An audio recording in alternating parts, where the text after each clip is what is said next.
Hello, my name is आकृति और आज मैं आपको मिलवाना चाहती हूँ senior consultant medical oncologist department at Artemis hospital doctor Priya Tiwari ji से। और आज हम बात करने वाले हैं कोलोरेक्टल कैंसर के बारे में मैम आपसे। तो सबसे पहले तो स्वागत है आपका बिग एफएम पर। Oh, thank you. I always listen and look forward to Big FM. Thank you. Oh, sweet. So, ma'am, how are you today? Oh, I'm fine. Thank you. Patient से मिलके अच्छा लगता है। तो दिन की रूटीन के काम चल रहे हैं, लेकिन आप लोग आए तो और भी अच्छा लग रहा है जी। तो आज मैम हम कोलोरेक्टल कैंसर के बारे में बात करना चाहते हैं। तो सबसे पहले क्या होता है ये इस तरह का कैंसर? देखिए, कोलोरेक्टल कैंसर लोगों को पता नहीं है कि ये भी एक तरह का कैंसर है।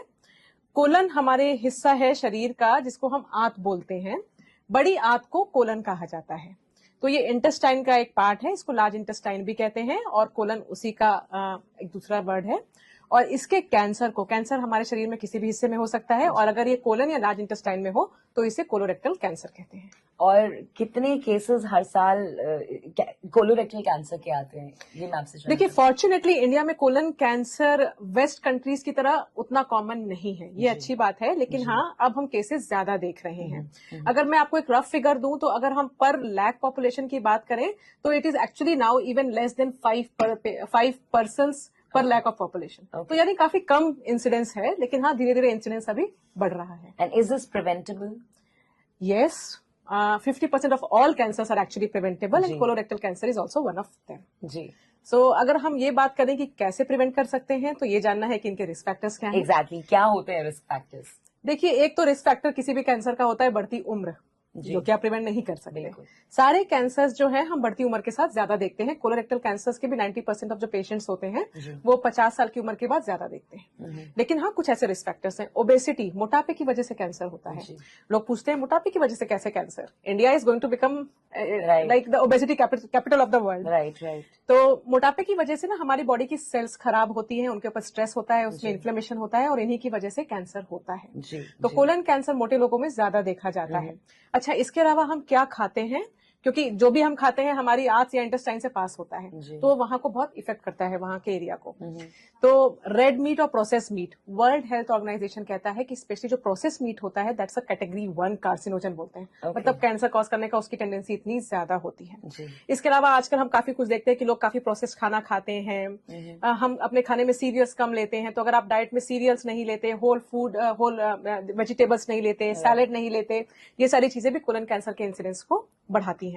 तो खाना पीना बहुत इंपॉर्टेंट है। अगर आप एक्सरसाइज नहीं करते हैं तो वो भी आपके कैंसर के रिस्क को बढ़ाता है। सीडेंटरी लाइफस्टाइल जिसे बोलते हैं, कि हम और आप बैठ के बस डेस्क वर्कर्स हैं, टेबल पे बैठे रहते हैं, corporate job, the usual corporate jobs है ना, स्पेशली द सिटिंग टेंडेंसी। तो अगर आपका ऐसा कोई सीडेंटरी लाइफस्टाइल है तो एक्सरसाइज बहुत अच्छा है। अगर आप 5 दिन भी अगर एक्सरसाइज करते हैं इन अ वीक, कितना एक्सरसाइज, अगर आप हाफ एन आवर भी अगर आप कुछ मॉडरेट इंटेंसिटी फिजिकल एक्टिविटी जैसे कि ब्रिस्क वॉक हो गया, जॉगिंग हो गया, स्विमिंग, रनिंग, तो any kind of physical activity just for half an hour अगर आप कर रहे हो, 5 डेज भी कर रहे हो, तो ये आपके कैंसर के रिस्क को कम करती है और कोलन के कैंसर के रिस्क को भी कम करती है।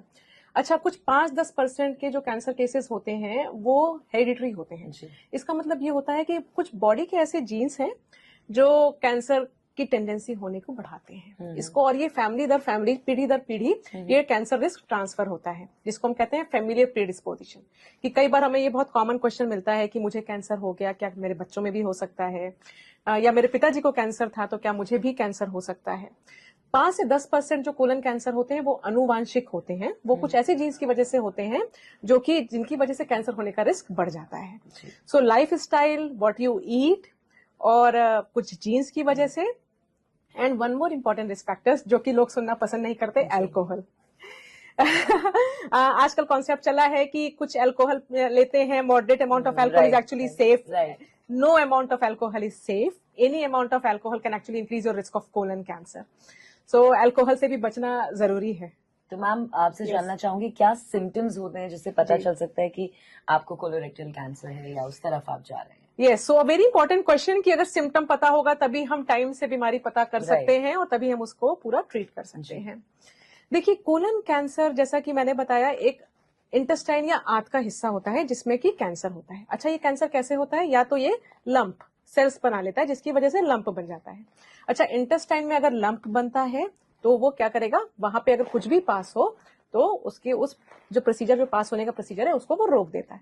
कॉन्स्टिपेशन होता है, ऑब्स्ट्रक्शन होता है ना। तो इसीलिए जैसे कि हम देखते हैं कि एल्डरली लोगों में तो ऐसे भी कॉन्स्टिपेशन बहुत ज्यादा कॉमन है। बट अगर किसी को कॉन्स्टिपेशन स्टार्ट हो गया, हफ्ता 10 दिन दवाइयां ले रहे हैं और फिर भी वो ठीक नहीं हो रहा, तो हमेशा वो कोलन कैंसर का चिन्ह या सिम्टम हो सकता है।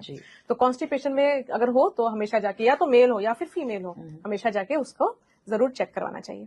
अच्छा, इसके अलावा और क्या होता है, क्योंकि अगर अल्सर बन गया हो या फिर अगर कैंसर की गांठ बन गई हो तो उससे ब्लड लॉस भी होता है। अच्छा, ब्लड लॉस अगर हो रहा हो तो अनीमिया हो सकता है। तो अगर किसी की उम्र 40 से 50 साल से ऊपर है और उसे अनीमिया स्टार्ट हो जाए, हेमोग्लोबिन 7, 8, 9 आने लगे, तो हमेशा एक बार कोलन कैंसर का टेस्ट भी करवा लेना चाहिए। कमजोरी आने लगे, क्योंकि ब्लड लॉस होता है तो कमजोरी भी आ सकती है। तो अगर कॉन्स्टिपेशन हो रहा है, कमजोरी आ रही है, अनीमिया हो रहा है, इसमें से कोई भी एक सिम्टम हो और आपकी उम्र अगर 40 साल या 50 साल से ज्यादा है, तो ये कोलन कैंसर के सिम्टम्स हो सकते हैं। तो ये सारे सिम्टम्स मोटे मोटे हैं। कैंसर एक हिस्से से शुरू होकर दूसरे हिस्से में भी जा सकता है, जिसे कि मेटास्टेटिक कैंसर बोलते हैं। तो उसमें फिर हम देखते हैं कि वेट लॉस ज्यादा होता है। तो वेट लॉस होता है, भूख भी होता है, वो कम लगने लगती है, क्योंकि बॉडी में इन्फ्लेमेशन स्टार्ट हो जाता है, तो कमजोरी भी बढ़ जाती है। तो ये सारे के सारे एडवांस कैंसर के सिम्टम्स होते हैं।